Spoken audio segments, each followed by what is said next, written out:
So finally, after weeks of teasing everybody, Harman have announced their new colour film, Phoenix 200, and they sent me some of it to play with and show you guys and also give them some feedback.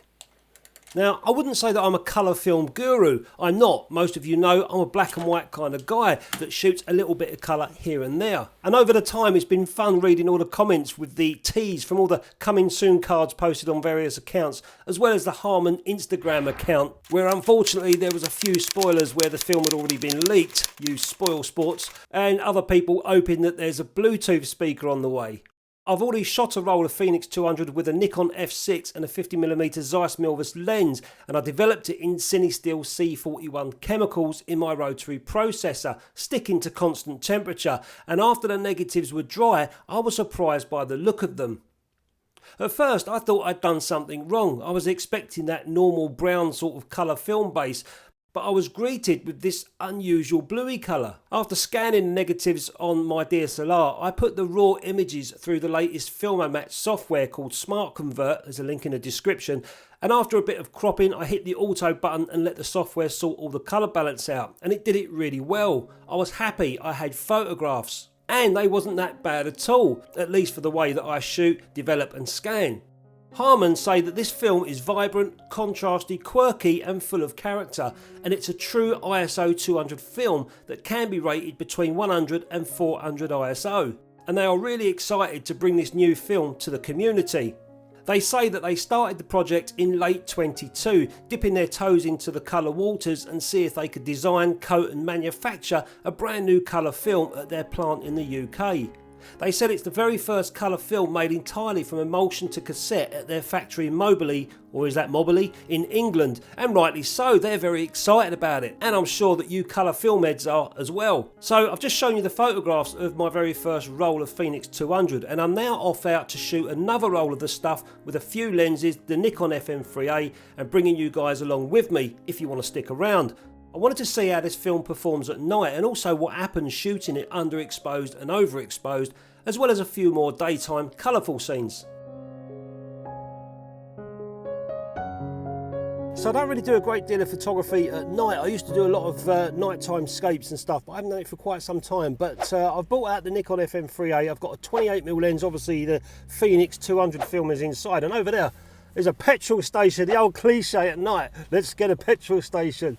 But this one's all lit up, it's like bogey green. So let's get over there, plot up with a tripod, I've got a cable release, and I'm going to intend to take one shot normal and then two overexposed and see what happens, there. So that's the petrol station there, the bogey green one, it's called Morrison's, and I've got the 28mm lens on the Nikon FM3A. And I've got my F11, I'm going to do 3 shots at this, 2.5 seconds, 5 seconds and another one at 10 seconds and see how they come out. I'm not sure about reciprocity faders with colour film, but we'll soon see, eh?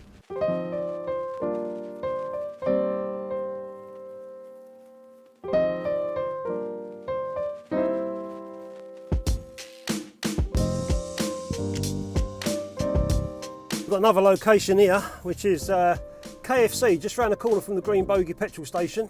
It's got some reds in it, it's quite well lit up, so we'll see how we get on with this one here.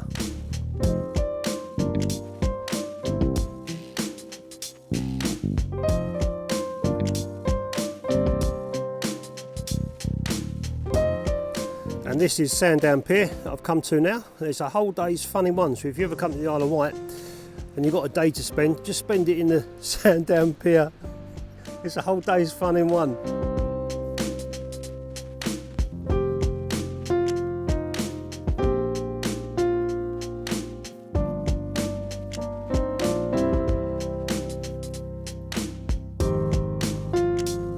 So my last shot tonight, it's really cold and down the beach. It's about minus 450. There's a beach, bit exaggeration, those beach huts behind me, nicely lit up by all these street lights here, so I'm going to get a photograph of them as well. And then tomorrow morning I'm going to go out and do some stuff in the daytime, so try and find some really colourful scenes. Christ, Harman, you could have chose the summertime to do this film, couldn't you? Give us a break.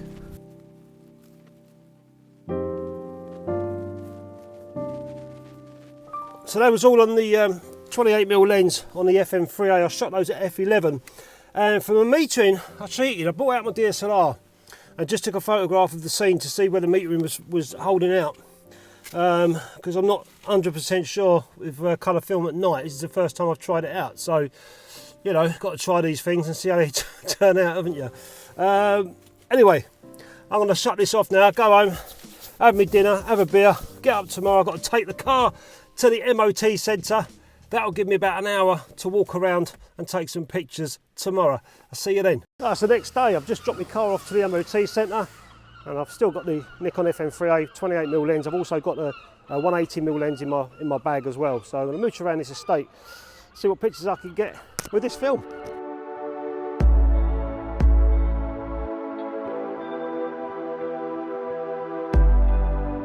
you mind if I take a picture of that Rolls Royce? I'll do have my car MOT, and I'm a photographer. I'm just walking around taking some pics. Is that all right? Cheers, mate. Thank you. So straight away off camera, I just played the audio to you. The guy's asking me what I'm doing. This is old classic Rolls Royce. I just asked nicely if I could, don't mind me taking a picture. I explained what I was doing around here. I said it's a bit weird, isn't it? They went, yeah. But look at this old classic. I'll keep the registration number out.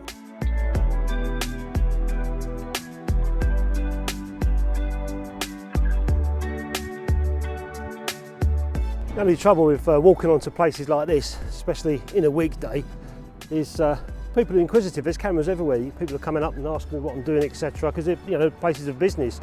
So I can't be asked with all the explaining myself. So I've got to go out onto the street in the public where I can take pictures.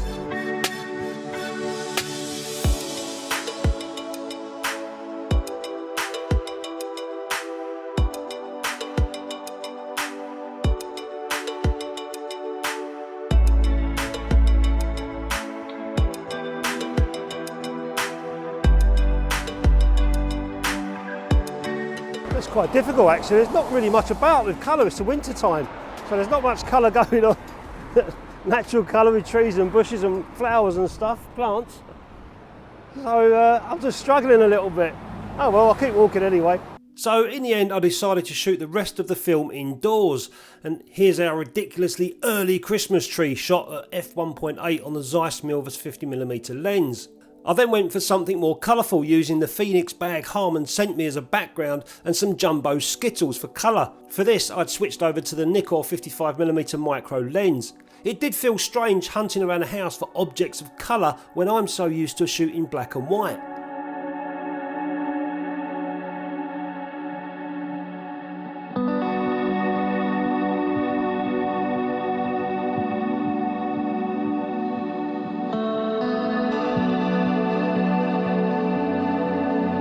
Being bright red, I reached for this LaRouge 4x5 pinhole camera and just for confusion put a 120 roll of Ilford Delta next to it.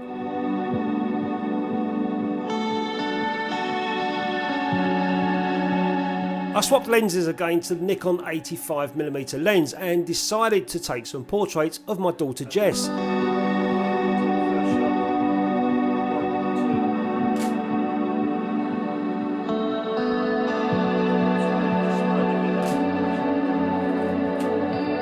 A simple setup, bouncing light off the ceiling, and a silver reflector bouncing light back into Jessica's face. I did notice her face looked a bit pale, but that was more than likely the effect of the silver bounce.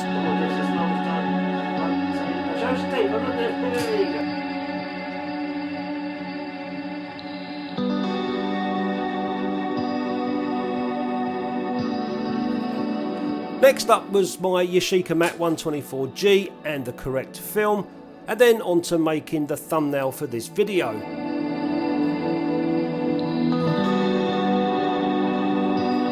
A pair of boots with yellow laces followed by an old folding camera. And finally I took a photograph of some books on my bookshelf where I shot at the metered exposure, and then I went 2 stops under and 2 stops over.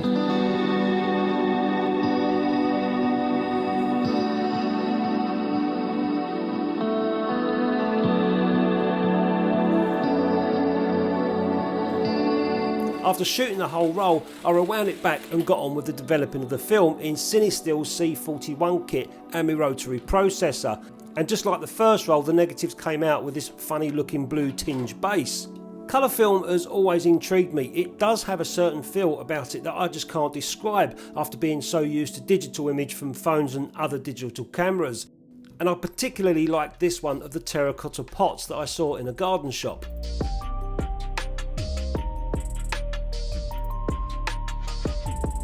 And I also like this one of the boat with the winter leaves all brown. The brown colour on this one really stands out.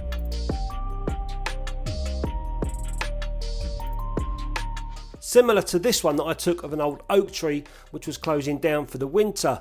I also thought this Staffy dog turned out pretty well, and if you zoom in you can see the smooth grain of the film.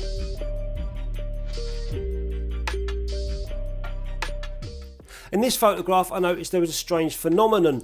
In the bright sun, the light on the flagpole in the background kind of flares off, and Harman do say that there is some halation in backlit scenes, such as these nighttime shots that I took as well. I think I need a bit more practice with the nighttime photography. But my favourite photograph was probably the Rolls Royce. To me that photograph looks really nostalgic, like it's come straight out of the 1980s.